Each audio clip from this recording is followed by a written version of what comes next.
شروع اللہ کے پاک اور بابرکت نام سے جو بڑا مہربان نہایت رحم کرنے والا ہے۔ روزانہ ایک انار دانہ کھانے سے جادو ٹونا اثر نہیں کرتا۔ گڑ کے ساتھ ناشتہ کرنے سے بڑھاپا جلدی نہیں آتا۔ اگر پیٹ میں گیس بنتی ہو تو سونف بھون کر کھایا کریں۔ پیٹ میں درد ہو تو سبز چائے بنا کر پی لو۔ گوبھی کا سالن کھاتے رہنے سے بڑھاپے میں بھی جھریاں نہیں پڑتی۔ جو عورتیں حمل کے دوران سوئی رہتی ہیں ان کا بچہ سست پیدا ہوتا ہے۔ واشنگ مشین میں فنائل کی گولی ڈال کر کپڑے دھونے سے کپڑے جلدی صاف ہو جاتے ہیں۔ اگر دیوار یا شیشے پر داغ لگ جائیں تو پانی میں ڈیسپرین کی گولی ڈال کر صاف کرنے سے صاف جلدی ہو جاتے ہیں۔ حاملہ خواتین صبح سویرے نہار منہ شیشہ دیکھیں تو پیدا ہونے والا بچہ اپنی ماں کے جیسا ہوتا ہے۔ شیمپو میں نمک ملا کر بالوں میں لگانے سے بالوں میں خشکی نہیں آتی۔ پیاز کا چھلکا کان کے پیچھے مسلنے سے دماغ تیز ہوتا ہے۔ کیلے کے چھلکے پودے کے گملے میں ڈالنے سے پودا جلدی بڑا ہو جاتا ہے۔ ہلدی کی ایک چٹکی نہار منہ کھاتے رہو، زندگی بھر بڑھاپا نہیں آئے گا۔ جب بدن سے ماہواری کا خون جدا ہو تو اسے دفن کر دینا چاہیے، اس سے گھر میں نحوست آتی ہے۔ چھوٹے بچے کا جو ناڑا کاٹا جاتا ہے اسے مٹی میں دبانے سے بچہ جلدی بڑا ہوتا ہے۔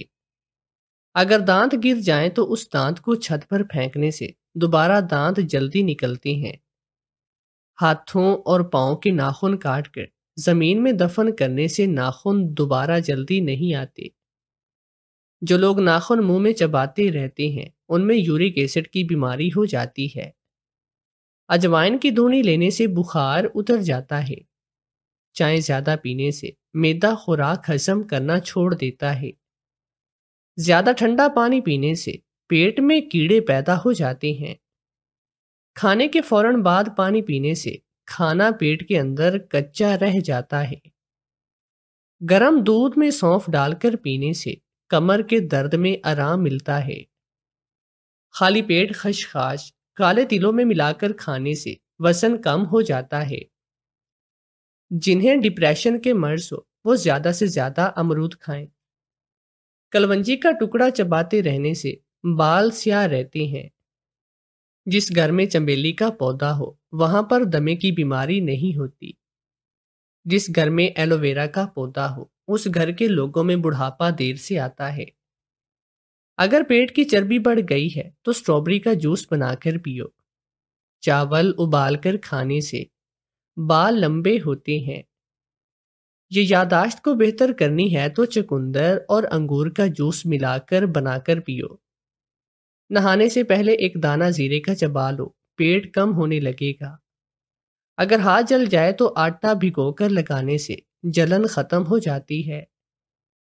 آنسو روکنے سے سر درد، گھبراہٹ اور غصے کی بیماری پیدا ہوتی ہے۔ جو عورتیں حمل میں کھٹی چیزیں کھاتی ہیں ان کی اولاد تیز پیدا ہوتی ہے۔ بھنڈی کی سبزی کھانے سے شوگر کی مرض کم ہوتی ہے۔ اگر بھول جاتے ہو بات یاد نہ رہتی ہو تو بیر پکے ہوئے کھایا کرو۔ کریلے کا جوس پینے سے بال سفید نہیں ہوتے۔ کالی مرچ پیٹ کے کیڑوں کو ختم کرتی ہے۔ جن کی نظر کمزور ہو وہ چلتے پھرتے یا ایک لفظ یا بصیروں پڑھتے رہا کرو، نظر تیز ہوگی۔ اگر معدے کا السر ہو تو ایک لونگ روزانہ پانی کے ساتھ نکل لیا کرو۔ روٹی تیزی سے کھانے سے دل کمزور ہوتا ہے۔ دوپہر کے وقت کھجور کھانے سے ذہنی دباؤ میں کمی آتی ہے۔ دودھ میں گلیسرین ڈال کر چہرے پر لگانے سے داغ دھبے صاف ہو جاتے ہیں۔ دوپہر کے وقت پیاز کا استعمال کرنے سے لکوے کی بیماری دور ہوتی ہے۔ روزانہ کچا دودھ پیتے رہنے سے کمر والی ریڑھ کی ہڈی کبھی ٹیڑھی نہ ہوگی۔ گاجر کا مربع کھانے سے دل جوان رہتا ہے۔ جو خواتین الٹا ہو کر سوتی ہیں اس گھر میں کبھی خوشحالی نہیں آتی۔ انار کھاتے رہنے سے رنگ سفید ہوتا ہے۔ اگر خون کی کمی ہے تو نہار منہ پکی ہوئی کھجوریں کھاؤ۔ اگر بال گر رہے ہیں تو سفید چنے پانی میں بھگو کر کھاؤ۔ اگر گردے میں درد ہو تو انگور کے پتے 20 گرام لے کر ان پر نمک لگا کر کھانے سے درد فوراً رک جائے گا۔ اگر وزن بڑھ رہا ہے تو کچے چنے بھون کر کھائیں۔ جون پانی میں بھگو کر پینے سے ہڈیاں مضبوط ہوتی ہیں۔ کالی مرچی چبانے سے پٹھوں کی کمزوری دور ہوتی ہے۔ اندھیرے میں بیٹھ کر کھانا کھانے سے گھر میں رزق کم ہوتا ہے۔ گرم کھانا کھانے سے پیٹ کی بیماریاں جنم لیتی ہیں۔ کھانا کھاتے وقت اداس رہنے سے بھولنے کی بیماری ہو جاتی ہے۔ اگر سردی کی وجہ سے آپ کے بچے کو زکام ہو گیا ہے تو جائفل پیس کر اس کے اوپر شہد لگا کر اس بچے کو چٹائیں۔ شوہر مردہ خانے میں کام کرتا تھا اور روز رات کو ڈھیروں پیسے لاتا اور اگلے دن آدھے پیسے گلی میں آئی فقیرنی کو دے دیتا تھا۔ ایک دن میں نے سنا شوہر اس فقیرنی کو کہہ رہا تھا کہ کل کام زیادہ ہے تو جلدی آ جانا۔ مجھے غصہ آیا کہ وہ فقیرنی کیا میرے شوہر کے ساتھ مردوں کو غسل دیتی ہے۔ میں نے ان کو رنگے ہاتھوں پکڑنے کا فیصلہ کیا اور اگلے دن شوہر کا پیچھا کیا تو اسے مردہ خانے کی بجائے تھانے میں جاتے دیکھ کر میں الجھن ہو گئی۔ کچھ دیر کے بعد اندر گئی تو میرے ہوش اڑ گئے۔ میرا شوہر تو شادی کی پہلی رات میں گھونگھٹ اوڑھے اپنے شوہر کا انتظار کر رہی تھی۔ دل میں ہزاروں خواہشیں اور ارمان تھے اور ساتھ ہی ساتھ میں یہ بھی سوچ رہی تھی کہ مجھے منہ دکھائی میں کیا ملے گا۔ اماں نے جتنی تعریفیں لڑکے اور اس کی نوکری کی تھی، مجھے تو پکی امید تھی کہ کوئی بڑا گفٹ ملے گا۔ پھر میں صبح فخر سے اپنی ساری سہیلیوں کو اپنی منہ دکھائی کا گفٹ دکھا کر جاؤں گی۔ ابھی میں انہی سوچوں میں مگن تھی کہ کمرے کے دروازے پر دستک ہوئی اور میرا شوہر اندر داخل ہو گیا۔ وہ کافی جلدی میں لگ رہا تھا۔ اندر آتے ہی مجھ سے سلام لیا اور کپڑے بدلنے چلا گیا۔ تھوڑی دیر کے بعد وہ جن کپڑوں میں باہر نکلا تو میں اسے دیکھ کر غش کھانے والی ہو گئی۔ اس نے نہایت ہی عام سے بسیدہ کپڑے پہنے ہوئے تھے اور گلے میں ایک پھٹا پرانا مفرل ڈالا تھا۔ میں الجھن میں پڑ گئی، بلکہ الجھن سے زیادہ تو شاکڈ ہوئی کہ کہیں میرے ساتھ کوئی دھوکہ تو نہیں ہو گیا۔ میں نے حیرانی سے پوچھا کہ آپ ہی میرے شوہر ہیں؟ کہنے لگا ہاں میں ہی ہوں، اور ابھی مجھے ایک بہت ضروری کام سے نکلنا ہے ورنہ میری تنخواہ کٹ جائے گی۔ میں صبح تک آ جاؤں گا، ایمرجنسی ہو گئی ہے۔ وہ فٹافٹ جلدی سے یہ کہہ کر کمرے سے نکل گیا اور میں تو رونے والی ہو گئی کہ کیا یہ تھا وہ شخص جس کے لیے اماں نے اتنی جلدی مجھے بیاہ دیا تھا۔ اس نے تو مجھے ڈھنگ سے دیکھا بھی نہیں تھا اور جانے کس ایمرجنسی کی بات کر رہا ہے، اور اگر کوئی کام بھی تھا تو ڈھنگ کے کپڑوں میں جاتا۔ یہ کیسے کپڑے پہن کر گیا ہے؟ اگلی صبح جب وہ واپس آیا تو میں جاگ رہی تھی۔ میں نے اس کے ہاتھوں میں بہت سارے نوٹ دیکھے تو میں چونک گئی اور پوچھا یہ پیسے کہاں سے آئے اور تم کیا کام کرتے ہو؟ تو وہ کہنے لگا تمہاری امی کو چچی نے سب بتایا تو تھا، کیا تمہیں نہیں معلوم کہ ایک مردہ خانے میں کام کرتا ہوں؟ میرا کام وہاں کے مردوں کو غسل دینا ہوتا ہے۔ ابھی میں نے وہاں سے 2-3 دن کے لیے چھٹی لی تھی، مگر آج ہی اچانک وہاں پر کام بہت زیادہ ہو گیا تو انہوں نے مجھے ایمرجنسی میں بلایا تھا، اور یہ پیسے بھی میں انہی سے لے کر آیا ہوں۔ اصل میں میرا کام ایسا ہے کہ مجھے روز کے روز پیسے ملتے ہیں، اور اگر ایمرجنسی میں جانا پڑے تو ڈبل پیسے ہو جاتے ہیں۔ یہ سنتے ہی میں صدمے سے 2-3 قدم پیچھے ہٹ گئے کہ میرا شوہر کیا کام کرتا تھا ایک مردہ خانے میں۔ میں نے تو کبھی خواب میں بھی نہیں سوچا تھا کہ میں کسی ایسے شخص سے شادی کروں گی۔ یہ اماں نے میرے ساتھ کیا کر دیا تھا؟ انہوں نے کیا میرے ساتھ جھوٹ بولا تھا؟ لیکن اب آخر اماں میرے ساتھ ایسا کیوں کریں گی؟ انہیں میری چوائس کا بہت اچھے طریقے سے پتہ بھی تھا، اور پھر انہوں نے اس طرح کے کام کرنے والے شخص کے ساتھ مجھے کیسے بیاہ دیا تھا؟ وہ میرے چہرے کے تاثرات دیکھ کر کہنے لگا کہ تمہیں دیکھ کر تو ایسا لگ رہا ہے کہ جیسے تم اس بارے میں کچھ معلوم بھی نہیں۔ ہم نے کوئی دھوکہ نہیں کیا، تمہیں جو کچھ بھی پوچھنا ہے اپنی ماں سے پوچھ لینا۔ وہ اندر کمرے میں چلا گیا اور میں اپنی پھوٹی قسمت پر رونے لگی۔ مجھے اماں سے یہ امید نہیں تھی۔ میں نے انہیں کال کرنے کی کوشش کی مگر ان کا نمبر نہیں لگ رہا تھا۔ پھر میں نے سوچا کہ ابھی رواج کے مطابق وہ ناشتہ تو لے آئیں گی، پھر میں ان سے خوب لڑوں گی اور ان کے ساتھ ہی واپس چلی جاؤں گی۔ مجھے ایسے شخص کے ساتھ نہیں رہنا۔ مجھے بار بار افسوس ہو رہا تھا کہ میں نے شادی کیوں کی۔ کاش کہ میں اس سے شادی کے لیے مانتی بھی نہ۔ ابھی تو میری گریجویشن بھی مکمل نہ ہوئی تھی کہ اماں نے مجھے بتایا کہ تمہارے لیے ایک بہت ہی اچھا رشتہ آیا ہے اور ہم لوگ سوچ رہے ہیں کہ تمہاری شادی کر دیں۔ مجھے حیرانی ہوئی کہ یہ کون تھا جس نے اس رشتے کے لیے ہاں کر دی، کیونکہ جو لوگ بھی میرا رشتہ دیکھنے میرے گھر آتے تھے، میں ان لوگوں کے سامنے جان بوجھ کر کچھ ایسی حرکتیں کرتی تھی کہ لوگ فون پر منع کر دیتے اور دوبارہ میرے گھر آتے بھی نہ تھے۔ ابھی پچھلے دنوں ہی میں 2 رشتے والے آئے تھے اور میں نے جان بوجھ کر ان کو چائے دیتے ہوئے ہکلا کر بولی تاکہ وہ جان جائیں کہ لڑکی میں تو نقص ہے۔ پھر کمرے سے باہر جاتے ہوئے میں تھوڑا سا لنگڑائی بھی تھی تاکہ وہ بالکل بھی اس رشتے کے لیے ہاں مت کریں، اور یہ سب کام اس چالاکی سے کرتی تھی کہ میری اماں کو تو شک بھی نہیں ہو پاتا تھا۔ اصل میں بات یہ تھی کہ مجھے ابھی شادی کرنی ہی نہ تھی۔ میں پڑھ لکھ کر اپنی ماں کا سہارا بننا چاہتی تھی۔ میری ماں نے اپنی بیوگی کی ساری زندگی میرے نام کر دی اور میری وجہ سے دوسری شادی بھی نہیں کی۔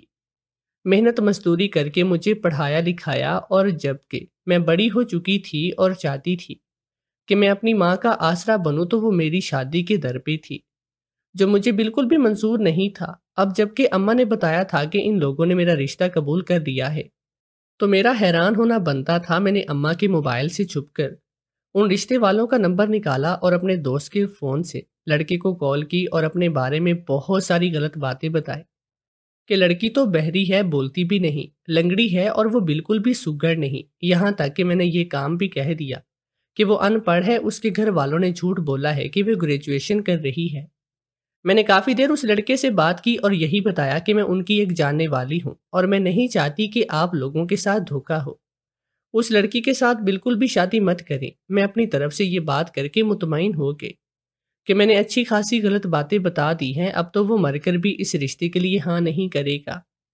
مگر یہ میری غلط فہمی تھی، کیونکہ جب میں گھر گئی تو اماں مجھے کہنے لگی لڑکے کا فون آیا تھا، اس کے گھر والے منگنے کی تاریخ مانگ رہے ہیں۔ پتہ نہیں تیری کس دوست نے انہیں فون کر کے تیرے بارے میں بہت تعریفیں کی تھی، جس کی وجہ سے ان لوگوں نے تاریخ مانگنے میں ذرا بھی دیر نہیں لگائی۔ حالانکہ مجھے تو لگ رہا تھا کہ شاید کچھ اور وقت وہ سوچنے کے لیے لیں گے۔ یہ سن کر تو میں دنگ رہ گئی کہ جانے وہ انسان کس مٹی کا بنا ہوا ہے۔ اتنی ساری باتیں سن کر بھی اسے اثر نہیں ہوا اور پھر بھی مجھ سے شادی کرنے کے لیے تیار ہے۔ میں اس لڑکے سے ایک بار ملنا چاہتی تھی اور اسے صاف صاف بتا دینا چاہتی تھی کہ میں اس سے ہرگز بھی شادی نہیں کر سکتی۔ میں اسے صاف صاف بتا دینا چاہتی تھی، مگر اماں کو بھی اب کچھ میرے ارادوں کی بھنک تو مل چکی تھی، اس لیے انہوں نے مجھے بالکل صاف منع کیا اور میرے گھر سے باہر نکلنے پر پابندی لگائی۔ یہی نہیں بلکہ منگنی کی بجائے ان لوگوں کو ڈائریکٹ شادی کا ہی کہہ دیا۔ میں نے اماں کے آگے بہت ہاتھ جوڑے کہ میری تعلیم مکمل ہونے دو، صرف 1 ماہ رہ گیا ہے۔ تو اماں کہنے لگی کہ تیرے پیپرز کے بعد ہی شادی ہوگی، مگر اگر تم یہ سوچ رہی ہو کہ تم اس شادی سے منع کرو گی تو یہ ہرگز نہیں ہوگا۔ اتنے اچھے بار بار رشتے نہیں ملتے۔ اب کی بار میں نے کچھ سوچتے ہوئے پوچھا کہ اماں، لڑکا کرتا کیا ہے؟ یہ سوال اگرچہ مجھے پہلے سے پوچھ لینا چاہیے تھا، لیکن اب میرے ذہن میں آیا تو میں نے پوچھ لیا۔ جواباً ماں کہنے لگی کہ کسی دفتر میں نوکری کرتا ہے، اچھی خاصی تنخواہ ہے اور وہ اکیلا ہی رہتا ہے۔ اس کے ماں باپ بھی نہیں ہیں جو لوگ رشتے کے لیے آئے تھے، وہ اس کے دور کے چچا چاچی ہیں، اور وہ لوگ بھی گاؤں میں رہتے ہیں۔ لڑکے کا اپنا ذاتی گھر ہے، دیکھنے میں بھی اچھا ہے، اور تمہیں کیا چاہیے؟ اماں کی باتوں سے کچھ حد تک میں بھی مطمئن ہو چکی تھی کہ چلو لڑکا تو اچھا ڈھونڈا ہے۔ میری شروع سے ہی خواہش تھی کہ اگر میں شادی کروں گی بھی تو کسی ایسے لڑکے سے جس کی اچھی تنخواہ ہوگی اور وہ اکیلا ہی رہتا ہوگا، کیونکہ مجھے یہ سسرال والے جھنجھٹ بالکل بھی پسند نہیں تھے۔ اور اگر قسمت سے یہ خواہش پوری ہو رہی تھی تو میرا خیال تھا کہ مجھے بھی سمجھوتا کر لینا چاہیے۔ باقی کا وقت میں نے اپنے پیپرز کی تیاری کرتے ہوئے گزارا، اور جس دن میرے پیپرز ختم ہوئے ٹھیک 1 ہفتے کے بعد میرا نکاح کا دن بھی آ پہنچا اور میں رخصت ہو کر اپنے شوہر کے گھر آ گئی۔ اب مجھے اس کی اصلیت کا پتہ چل رہا تھا کہ وہ مردوں کو غسل دیتا ہے۔ اتنی دیر میں دروازے پر کسی نے دستک دی، اس سے پہلے کہ میں کھولنے جاتی وہ جلدی سے مجھے کہنے لگا کہ تم کھولو، میں جانتا ہوں کہ کون ہوگا۔ میں نے چوری چوری دیکھا تو وہ جتنے پیسے لے کر آیا تھا اس میں سے آدھے پیسے اس نے ہاتھ میں پکڑے اور دروازہ کھولنے چلا گیا۔ دروازے پر ایک فقیرنی کھڑی تھی جسے میرے شوہر نے آدھے پیسے دے دیے اور وہ وہاں سے چلی گئی۔ یہ سارا ماجرا میری سمجھ میں نہیں آیا کہ اس نے آدھے پیسے اس عورت کو کیوں دیے، اور وہ مانگنے والی عورت کون تھی۔ میں کافی دیر اپنی ماں کا انتظار کرتی رہی، مگر وہ نہیں آئی تھی۔ تھوڑی دیر کے بعد میرے شوہر نے مجھے بتایا کہ تمہاری ماں کا فون آیا تھا وہ اپنے کسی رشتہ دار کی وفات پر چلی گئی ہے اور کافی دور گئی ہے، تو ان کو واپسی میں کم از کم 1 مہینہ بھی لگ سکتا ہے۔ مجھے جانے کیوں ایسا لگا کہ میری ماں جان بوجھ کر مجھے نظر انداز کر رہی ہے۔ جو کچھ انہوں نے میرے ساتھ کیا تھا انہیں معلوم تھا کہ میں ان سے جھگڑوں گی، اسی لیے وہ میرا سامنا کرنے سے کترا رہی ہے۔ اب میرے پاس اس کے علاوہ کوئی حل بھی نہیں تھا کہ میں اپنے شوہر کے ساتھ ہی رہتی جب تک اماں واپس نہیں آ جاتی، اگرچہ مجھے اس کا کام انتہائی برا لگتا تھا، مگر جب بھی وہ روز ڈھیروں پیسے لاتا تو میں خوش ہو جاتی، لیکن تب مجھے بہت غصہ آتا کہ جب ان میں سے آدھے پیسے اس فقیرنی کو دے دیتا۔ میرے پوچھنے اور غصہ کرنے پر کہتا کہ وہ بیچاری ہے، اس کا کمانے والا کوئی بھی نہیں، ایک غریب عورت ہے، اور اس کی دعا سے میری کافی اچھی دہاڑی لگتی ہے، اور مجھے اتنے پیسے ملتے ہیں تو اس لیے میں آدھے پیسے اسے دے دیتا ہوں۔ میرا شوہر میری ضرورت کی ہر چیز پوری کرتا تھا اور مجھے کسی بھی معاملے میں روک ٹوک نہیں کرتا۔ اس لحاظ سے میں خوش قسمت تھی اور آہستہ آہستہ میرا دل اس گھر میں لگنے لگا تھا۔ میں نے اپنے دوستوں میں سے کسی کو بھی نہیں بتایا کہ میرا شوہر کیا کام کرتا ہے۔ میں نے سوچا تھا کہ جتنے پیسے روز وہ لے کر آتا ہے، اگر ہم کچھ عرصہ پیسے جوڑیں تو ہم کوئی کاروبار کرنے کے قابل ہو سکتے ہیں۔ پھر میرا شوہر وہ کام چھوڑ سکتا ہے، اس لیے میں نہیں چاہتی کہ وہ روز کے آدھے پیسے اس فقیرنی کو دے۔ ایک دن میں بازار خریداری کرنے گئی تھی کہ وہاں پر میں نے اس فقیرنی کو دیکھا، وہ لوگوں سے بھی بھیک مانگ رہی تھی۔ مجھے اس پر بہت غصہ آیا کہ یہ تو یہاں سے بھی اچھا خاصا کما لیتی ہے، پھر بھی میرے شوہر کو لوٹ رہی ہے۔ پھر میں نے دیکھا کہ وہ ایک طرف چلی گئی اور اس نے اپنے بیگ سے ایک برقع نکال کر پہن لیا۔ شاید اب وہ گھر کو جا رہی تھی۔ میں نے سن رکھا تھا کہ ان فقیروں کے پاس بہت پیسہ ہوتا ہے جو یہ بھیک مانگ کر اکٹھا کرتی ہیں۔ میں نے سوچا کہ میں اس کا گھر ایک بار دیکھ لوں، پھر اپنے شوہر کو بھی دکھاؤں گی کہ یہ دیکھو جی، اس عورت کو غریب سمجھ کر تم اس کی مدد کرتی ہو، وہ تو اچھی خاصی ٹھیک ٹھاک ہے۔ میں اس کا پیچھا کرنے لگی، مگر یہ دیکھ کر میری حیرت کی انتہا نہ رہی کہ وہ ایک مردہ خانے میں چلی گئی تھی۔ پہلے تو میں سوچنے لگی کہ وہ یہاں پر کیوں آئی ہے، پھر اچانک مجھے ہوش آیا تو یاد آیا کہ میرا شوہر بھی تو ایک مردہ خانے میں کام کرتا ہے، تو کیا وہ یہاں پر میرے شوہر سے ملنے آئی تھی؟ اس کا بھلا یہاں پر آنے کا کیا کام ہو سکتا تھا؟ تھوڑی دیر کے بعد میں نے دیکھا تو میرا شوہر اس عورت کے ساتھ وہاں سے باہر نکل رہا تھا۔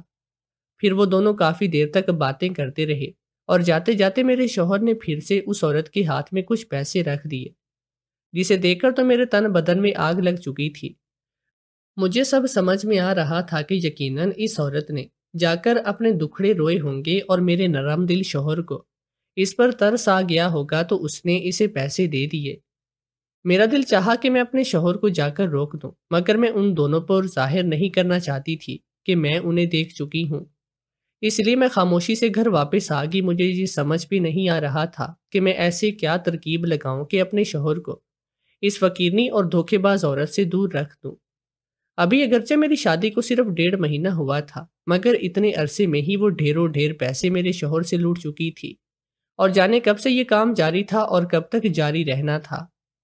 اگلے دن میں پھر سے اس فقیرنی کی تلاش میں نکل کھڑی ہوئی۔ مجھے امید تھی کہ کل کی طرح وہ مجھے بازار میں ہی بھیک مانگتے ہوئے نظر آئے گی، مگر وہ مجھے کہیں بھی نہ دکھی۔ میں اپنی شاپنگ کرنے کے بعد جب پیسے ادا کرنے لگی تو میں نے دیکھا پرس تو میں گھر پر ہی بھول آئی ہوں، اور اب میرے پاس بالکل بھی پیسے نہیں تھے کہ میں خریداری کر سکوں۔ میں نے سوچا کہ میرے شوہر کا کام یہاں سے نزدیک ہی تو ہے، میں اسے جا کر پیسے لے کر خریداری کر لیتی ہوں۔ لیکن جب میں اس مردہ خانے پہنچی تو اپنے شوہر کا نام لیا تو وہ لوگ کہنے لگے، نہیں، اس نام کا تو کوئی بندہ یہاں پر کام بھی نہیں کرتا، آپ کس کی بات کر رہی ہیں؟ تو پہلی دفعہ میں کچھ ٹھٹک کر رہ گئی، اگرچہ میں نے اپنے شوہر سے نہیں پوچھا تھا کہ وہ کہاں پر کام کرتا ہے، مگر میں نے اسے یہیں سے تو نکلتے ہوئے دیکھا تھا۔ یہ کیا چکر تھا کہ اب یہ کہہ رہی تھی کہ وہ یہاں پر کام نہیں کرتا؟ یہاں تک کہ میں نے خود اس مردہ خانے میں گھوم پھر کر دیکھ لیا تھا، مگر وہاں پر مجھے میرا شوہر نظر نہیں آیا۔ میں الجھتے ہوئے گھر واپس آ گئی، اور جب شام کو وہ گھر آیا تو میں نے اسے اس بارے میں پوچھا تو واضح طور پر گھبرا گیا۔ پھر ایسا لگا جیسے اس نے بات کو سنبھالنے کی خاطر جھوٹ بولا ہے۔ کہنے لگا کہ اصل میں کسی اور برانچ میں کام کرتا ہوں، اور جس دن تم نے مجھے وہاں سے نکلتے ہوئے دیکھا ہوگا اس دن میں اتفاقاً کسی کام سے وہاں پر تھوڑی دیر کے لیے آیا تھا، تو وہ کیسے مجھے یاد رکھتے اور میرا نام جانتے؟ اگرچہ میرا دل اپنے شوہر کی اس دلیل پر مطمئن نہیں تھا، مگر پھر بھی میں نے یقین کیا اور اسے کہا کہ اب تمہیں اس فقیرنی کو بالکل بھی پیسے دینے کی ضرورت نہیں۔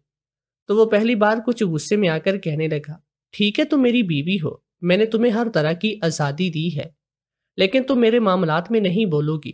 میں جس کو چاہوں جتنے مرضی پیسے دوں، تمہیں اس معاملے میں بولنے کا کوئی حق نہیں۔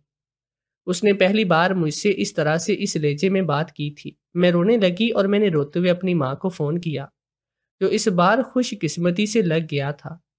اماں کو میں نے کہا کہ آپ نے مجھے کس قسم کے آدمی کے ساتھ بیاہ دیا ہے۔ وہ تو الٹا مجھے ہی ڈانٹنے لگی کہ میں نے ایک بہترین انسان کا انتخاب تمہارے لیے کیا ہے۔ میں نے روتے ہوئے پوچھا کہ آپ کو معلوم ہے وہ کیا کام کرتا ہے؟ تو اماں کہنے لگی، مجھے اچھی طرح سے معلوم ہے، اس لیے تو میں نے ہاں کی تھی، وہ تمہیں خوش رکھے گا۔ اگر تمہارا اسے کوئی جھگڑا بھی ہے تو تم اس کے ساتھ اچھے طریقے سے رہو، کیونکہ اب وہ واپس نہیں آؤں گی۔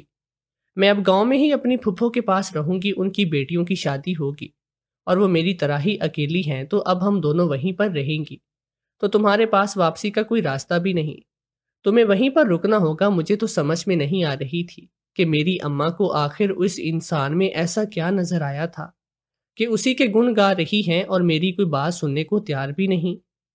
میں نے غصے میں فون بند کر دیا۔ میرے شوہر نے بعد میں مجھ سے معافی مانگی تو میرا موڈ ٹھیک ہو گیا۔ 2 دن بعد کی بات تھی کہ میں نے اپنے شوہر کو اس فقیرنی سے بات کرتے ہوئے سن لیا۔ وہ اسے پیسے دیتے ہوئے کہہ رہا تھا کہ کل کام تھوڑا زیادہ ہوگا تو جلدی آ جانا۔ یہ سنتے ہی میرے پیروں تلے سے زمین نکل گئی کہ میرے شوہر نے اسے کیا کہہ دیا کہ اس کے ساتھ کام کرتی ہے۔ میرا شوہر تو مردوں کو غسل دیتا ہے، تو کیا وہ بھی؟ اس سے آگے بھی میں سوچنا نہیں چاہتی تھی۔ مجھے تو سوچتے ہوئے بھی شرم آ رہی تھی کہ کیا وہ دونوں مل کر کام کرتے تھے۔ اب مجھے سمجھ آ رہی تھی کہ ضرور میرے شوہر کا اس عورت سے کوئی چکر ہوگا، اس لیے تو اس کو پیسے بھی دیتا ہے اور اپنے ساتھ کام پر بھی لے کر جاتا ہے۔ میں نے فیصلہ کر لیا کہ میں ان دونوں کو رنگے ہاتھوں پکڑ کر رہوں گی۔ اگلے دن جیسے ہی میرا شوہر کام پر جانے کے لیے گھر سے باہر نکلا تو میں بھی محتاط قدموں سے اس کا پیچھا کرنے لگی، اور یہ دیکھ کر تو میں ششدر رہ گئی کہ وہ ایک مردہ خانے نہیں بلکہ تھانے میں گیا ہے۔ میں ڈر گئی تھی کہ یہ تھانے کیوں گیا ہے، اس کا یہاں پر کیا کام؟ ابھی میں سوچ رہی تھی کہ میں نے اس فقیرنی کو بھی اندر جاتے ہوئے دیکھا۔ اب تو میرا جانا بھی بہت ضروری ہو گیا تھا کہ دیکھوں تو صحیح وہ دونوں یہاں پر کرنے کیا آئے ہیں۔ تھوڑا سا انتظار کرنے کے بعد بھی جب وہ دونوں باہر نہیں نکلے تو میں اندر بیٹھ گئی، اور اندر کا منظر دیکھتے ہی ایسا لگا کہ جیسے زمین آسمان ہل گئے۔ مجھے تو اپنی آنکھوں پر یقین بھی نہیں تھا، کیونکہ میں نے تھانے دار کی کرسی پر اپنے شوہر کو بیٹھے ہوئے دیکھا تھا۔ وہ یونیفارم میں تھا، جہاں میں اسے دیکھ کر شاکڈ رہ گئی۔ وہ بھی مجھے دیکھ کر چونک سا گیا، پھر مسکراتے ہوئے کہنے لگا کہ ضرور تم میرا پیچھا کرتے ہوئے یہاں پر آئی ہوگی، اور لو دیکھ لو، آج تو تمہیں پتہ چل گیا ہوگا کہ تمہارا شوہر کیا کام کرتا ہے۔ میں یہاں پر ASP ہوں، اور یہ لڑکی جس کے پیچھے تم ہاتھ دھو کر پڑی ہو، یہ میری جونیئر انسپیکٹر ارم ہے۔ مجھے یہ سب کچھ بالکل بھی سمجھ میں نہیں آیا، تو میں نے کہا، یہ سب کیا ہے؟ مجھے شروع سے ساری بات بتائیں، آپ نے میرے ساتھ اتنا بڑا دھوکہ کیوں کیا؟ وہ کہنے لگا کہ نہیں، میں نے تو کوئی دھوکہ نہیں کیا، میں نے بھی صرف مذاق ہی کیا تھا، جیسا تم نے شادی سے پہلے میرے ساتھ کیا۔ تمہیں یاد نہیں کہ کیسے تم بہری لنگڑی اور جانے کیا بن کر رشتے والوں کے سامنے آتی رہی، اور میرے سامنے بھی ایسے آئی، تو وہ میں تمہیں پہلے ہی اپنی کزن کی شادی پر دیکھ کر پسند کر چکا تھا، اس لیے جان گیا تھا کہ تم ڈرامہ کر رہی ہو۔ پھر تم نے فون پر بھی اپنے بارے میں سب کچھ جھوٹ کہا، مگر میں تو تم سے ہی شادی کرنا چاہتا تھا، اس لیے تمہارے مذاق کو میں نے سیریس نہیں لیا۔ جس طرح سے تم نے میرے ساتھ مذاق کیا، میں نے سوچا کہ میں بھی مذاق کر لیتا ہوں۔ اصل میں ہمیں ایک مردہ خانے کے بارے میں بار بار معلومات مل رہی تھی، تو وہاں پر بہت ہی غلط کام ہو رہا ہے اور لاوارث لوگوں کی لاشوں کو بیچا جا رہا ہے، تو اس لیے مجھے وہاں پر تھوڑے دن کام کرنے کا ناٹک کرنا پڑا، اور جب ہماری شادی کی پہلی رات تھی تو تب بھی مجھے ایمرجنسی میں وہیں جانا پڑا۔ ارم کو روزانہ پیسے دینے والا کام بھی ہمارے مشن کا حصہ تھا۔ وہ پیسے لے کر اپنے جیسے فقیروں کو دیتی اور ان سے معلومات نکلواتی تھی۔ میرا قصور بس یہ ہے کہ میں نے تم سے اپنی حقیقت چھپائی، مگر کچھ دنوں تک ہمارا یہ مشن ختم ہونے والا تھا، تو میں نے سوچا کہ بعد میں ہی میں تمہیں سرپرائز دوں گا، لیکن تمہاری شکی طبیعت کو سکون نہ تھا۔ تم نے خود ہی سب جاننے کے لیے ہمارا پیچھا کر لیا۔ تمہاری امی کو سب معلوم تھا۔ یہ سب سننے کے بعد مجھے غصہ بھی آیا اور تھوڑا سکون بھی ملا کہ شکر ہے کہ وہ مردہ خانے میں کام نہیں کرتا، بلکہ اب تو میں فخر سے سب کو بتا سکتی تھی کہ میرا شوہر ایک ASP ہے۔ مگر اب میں کئی دن اپنے شوہر اور اپنی اماں سے ناراض رہنے والی تھی، جنہوں نے میرے ساتھ یہ کھیل کھیلا تھا۔